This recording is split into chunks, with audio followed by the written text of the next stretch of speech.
Até 2015, nos últimos 10 anos, o que acontecia? A gente recebia a vacina, a primeira epidemia que a gente teve foi aqui no Brasil em 2009.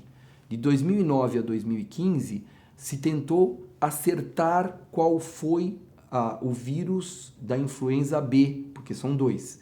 Erraram muito.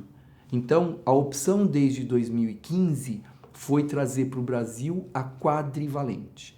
Ela, em 2016, vai ser aplicada. Por enquanto, no setor público, a gente tem só a trivalente. Por que teve tanto problema em relação à vacina de gripe e a gripe agora, esse ano de 2016, no Brasil? Normalmente, o quadro de gripe aparece a partir de junho e julho. A campanha nacional de vacina é sempre final de abril, por 20 dias. Cada dose de vacina, quando você toma a dose de vacina, você vai ser protegido depois de 2 a 4 semanas. Isto quer dizer que todas as vezes que você tomar a vacina, leva um tempo para chegar a ser a proteção total. No começo desse ano, muitos brasileiros viajaram para o exterior. Foram para a Disney, para o Canadá e para a Europa. Nessas regiões, a gente está no momento dessas epidemias de gripe. Só que o povo desses locais já está vacinado e o brasileiro não. Então ele foi até essas regiões, pegou a gripe e trouxe para o Brasil. O centro em São Paulo, nesse momento, foi São José do Rio Preto. Nós já tivemos descrição de 150 casos de morte por gripe. E ela não é provocada pela gripe. Ela é provocada por conta de um quadro que se chama Síndrome Respiratória Aguda Grave, que é o SRAG. E ela acontece especificamente nos grupos de risco, que são aquelas pessoas, aquelas faixas etárias, aquele tipo de população para quem a gente recomenda as vacinas com preferência. Isso quer dizer o seguinte: crianças de 6 meses a 5 anos, grávidas, puérperas até 45 dias depois da gestação, depois do parto, indígenas, indivíduos privados de liberdade, pessoal que trabalha junto a indivíduos, ao sistema carcerário, privados de liberdade, profissionais de saúde, terceira idade e portadores de doenças crônicas. Esse é o grupo de pacientes de maior risco de, recebendo o seu vírus influenza, desenvolver essa síndrome respiratória aguda grave e correr risco de morte. Ano passado, a gente praticamente não teve morte de gripe no Brasil, porque a gripe chegou no momento certo. Desta vez, por conta dessa importação do vírus, a gente acabou tendo esse quadro antecipado. A vacinação não estava preparada, porque a vacina chega mais tarde. O estado de São Paulo, a cidade de São Paulo, antecipou essa vacinação para a semana do dia 10 de abril para profissionais de saúde, foi liberando para outras pessoas de risco. Muitas vezes foi aplicada, mesmo nesse período, vacinas de 2015 que estavam disponibilizadas, porque o vírus predominante era o H1N1, que é o mesmo do ano passado. Como esse vírus sofre mutação, todo ano é feita uma nova vacina. Da vacina do ano passado para esse ano, houve mudança de 2 componentes dessa vacina. Quem tomou a vacina de 2015 tem que tomar a vacina de 2016.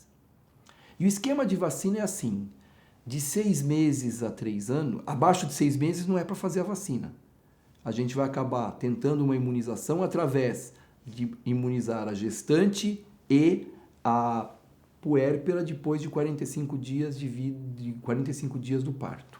Quem nunca tomou vacina, entre 6 meses e 9 anos, tem que tomar 2 doses. Então, na primeira vez que alguém até 9 anos vai tomar a vacina, tem que tomar 2 doses. Se já tomou alguma dessas doses, a partir daí é sempre uma dose. O que acontece é que de 6 meses a 3 anos, essa dose é de 0,25 ml, é meia dose. De 3 anos a 9 anos já é uma dose inteira de meio ml. Então, é importante que se tome a vacina, lembrar que ela leva de 2 a 3, 4 semanas para fazer efeito, para ter sua ação plena. A duração da ação dessa vacina é de 6 a 8 meses. Por isso, se você está tomando essa vacina agora em abril ou em maio, essa vacina tem validade até dezembro. Então, se entre janeiro e a próxima dose de vacina você for viajar para o exterior, tome uma nova dose da vacina. Converse com o seu pediatra. Veja se vale a pena ou se não vale a pena você chegar. Mas então eu vou viajar e lá eu vou tomar a vacina. Leva 2 a 4 semanas para essa vacina fazer o efeito adequado. Novas vacinas que estão chegando, existe uma proposta que até o final de maio de 2016 apareça a vacina aqui de dengue. Ela já foi testada, já foi aprovada, ela não dá 100% de proteção, ela dá 90% de proteção contra dengue tipo 1 e tipo 2 e cerca de 65%, entre 55% e 65% para tipo 3 e tipo 4. Ela é liberada para 9 a 45 anos, nada antes de 9, nada depois dos 45, por enquanto nessa primeira fase, não foram feitos estudos para isso. Ela é dada em intervalos de 6 meses, são 3 doses com intervalo de 6 meses. Então, se você for tomar em maio agora, seria maio, novembro e maio. Ela não dá essa proteção toda para todo mundo, porém, é fundamental que se saiba o cuidado para a prevenção da proliferação do Aedes aegypti é fundamental. Não é porque você está tomando a vacina que você está protegida contra o Aedes aegypti.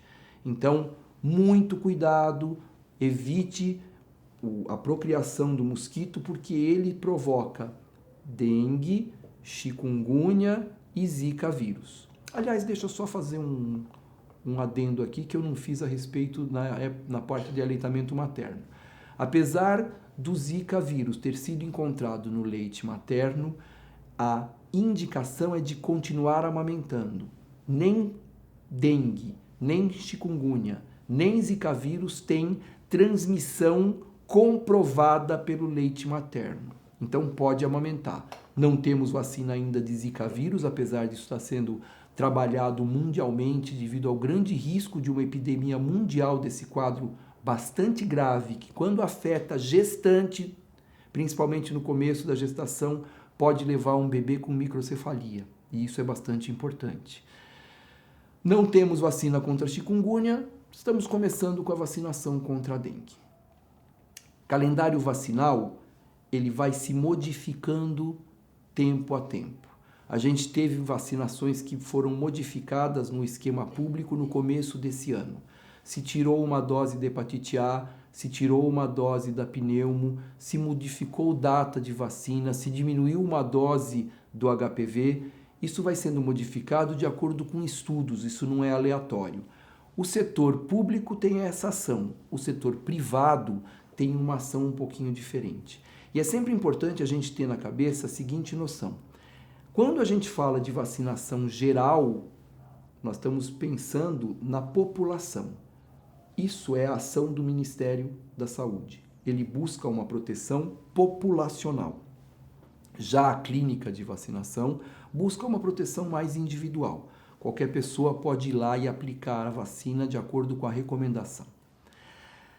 Esses grupos anti-vacina aproveitam-se de uma situação que é comum, que é um efeito chamado efeito rebanho.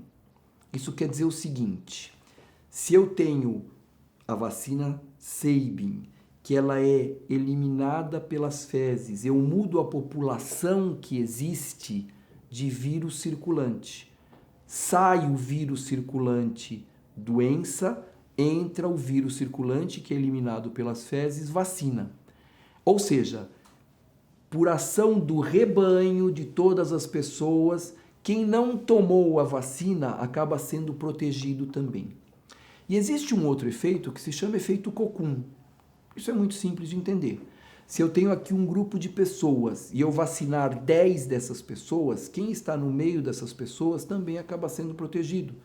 Porque é o cocum, né? Quer dizer, eu fico no casulo, na proteção dessas outras pessoas que estão protegidas e não vão ficar doentes. Então elas podem ir embora, não adoecem, voltam e elas estão protegendo esse grupo.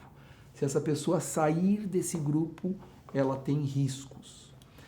Vou lembrar de um dado bastante importante. Você resolveu não vacinar seu filho. Por alguma razão, ele teve rubéola. E na rubéola, ele entrou em contato com uma gestante no primeiro trimestre de gravidez. Esta criança vai nascer com síndrome de rubéola congênita. Ela corre esse risco. Isso dá problemas cardíacos, problemas oftalmológicos para o resto da vida. Eu falei da rubéola, mas posso falar de qualquer uma dessas doenças. Então, quando você opta por não dar a vacina no seu filho, e é uma opção, é um direito seu, você está colocando em risco outras crianças e outras gestantes que podem não ter o mesmo parâmetro de defesa do seu filho. Pode ser que seu filho não precise de vacina nenhuma, ele tenha uma imunidade excelente e seja sensacional e não adoeça. Mas você pode transmitir esse vírus e nessa transmissão desse vírus pode acontecer de você causar quadros de fatalidade. O Brasil tem o selo de país sem paralisia infantil há mais de 10 anos, sem sarampo há mais de 10 anos, sem rubéola e síndrome de rubéola congênita aqui no país há mais de 10 anos. Isso quer dizer casos que vieram daqui mesmo, não casos trazidos e importados. Casos importados eventualmente aparecem. Por exemplo, teve muita gente que foi para Disney. Em Disney, em Orlando, você teve um grupo forte antivacina, lá a gente teve 200 casos de sarampo. Antes da Copa do Mundo do Brasil, a gente teve epidemias de sarampo no Nordeste, em Fortaleza.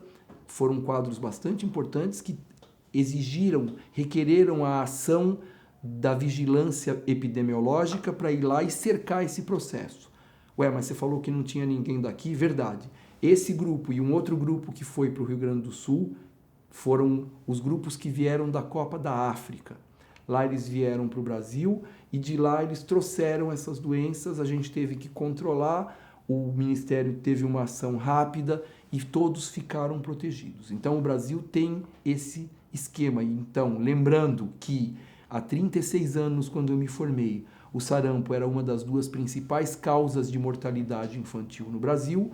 Hoje, 36 anos depois, a gente está 10 anos sem sarampo. Isto não acontece sem vacinação.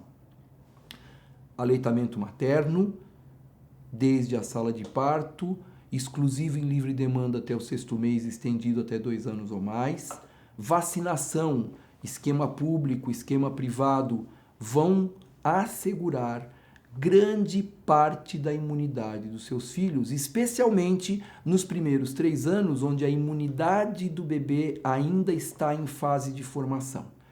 Esses são estímulos que podem favorecer o aleitamento materno e a vacinação, a proteção do seu filho contra as doenças. Não deixe de se vacinar e, mais importante, lembre-se do seguinte, a campanha, a carteira de vacinação não acaba quando você faz 5 anos. Ela deve continuar. Existem calendários de vacinação do adolescente, calendário de vacinação do trabalhador, calendário de vacinação para terceira idade. Dá uma olhadinha onde é que está a sua carteira de vacinação. Eu vou terminar aqui para você ir procurar ela e dar uma olhadinha. Depois vai rapidinho ou para o posto ou para a clínica e dá uma acertadinha nisso. Isso protege não só você, mas todas as pessoas que você ama e que moram perto de você. Até breve.